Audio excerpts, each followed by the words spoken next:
ស្ដីអំពីសកលមហារាខុកសៃខូរីរ៉ាន់ជីសកលមហារាខុកសៃខូរីរ៉ាន់ជី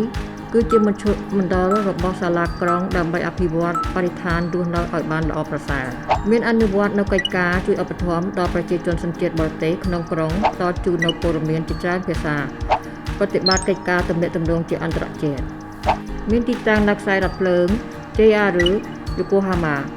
ដើរ3នាទីពីស្ថានីយ៍រថភ្លើង Fujinobe បើធ្វើការនៅព្រឹកម៉ោង 9 រហូតដល់ល្ងាចម៉ោង 8 ប៉ុន្តែថ្ងៃប្រហោះនិងថ្ងៃសៅរ៍ត្រឹមល្ងាចម៉ោង 5 ទេមជ្ឈមណ្ឌលបិទទ្វារគឺនៅថ្ងៃអាទិត្យថ្ងៃបុណ្យថ្ងៃចុងឆ្នាំខែ 12 ថ្ងៃទី29 រហូតដល់ដើមឆ្នាំខែ 1 នៅសាកលវិហារាខុកសៃខូរីរ៉ាន់ជី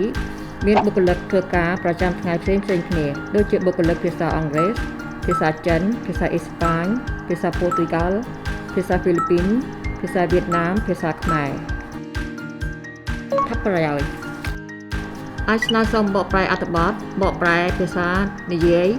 សាកសួរពិគ្រោះយោបល់អាចចូលរៀនវគ្គសិក្សាភាសាជប៉ុនថ្នាក់ដំបូងនិងថ្នាក់រៀនភាសាជប៉ុនដែលសហគមន៍ប្រជាជនក្នុងក្រុងបង្កើតឡើងមានថ្នាក់រៀនបន្ថែមសម្រាប់កុមារសញ្ញាជាតិបរទេស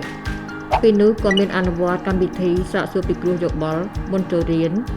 សាលាបឋមសិក្សាមធ្យមសិក្សាមានដូចជាវគ្គសិក្សារៀនពីទំនៀមទម្លាប់នៅការរស់នៅក្នុងប្រទេសជប៉ុននិងកម្មវិធីទំនាក់ទំនងគ្នាជារៀងរាល់ឆ្នាំនៅខែ 10 មានកម្មវិធីបុណ្យរបស់សាកលវិហារាហុកសៃខូរីយូ Festival នៅទំព័រ homepage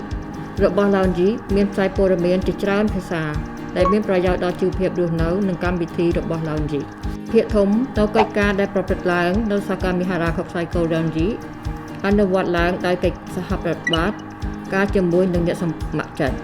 អ្នកដែលមានចំណាប់អារម្មណ៍ធ្វើជាអ្នកស្ម័គ្រចិត្តសូមទំនាក់ទំនងមកខាង Lounge ចំណុចសំខាន់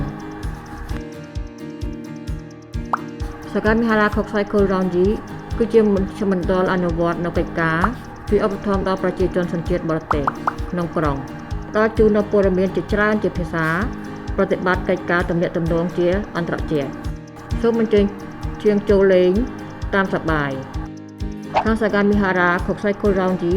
មានផ្ដល់ជូននូវព័ត៌មានជាច្រើនភាសាជូនដល់ប្រជាជនសញ្ជាតិបរទេសនៅក្នុងក្រុង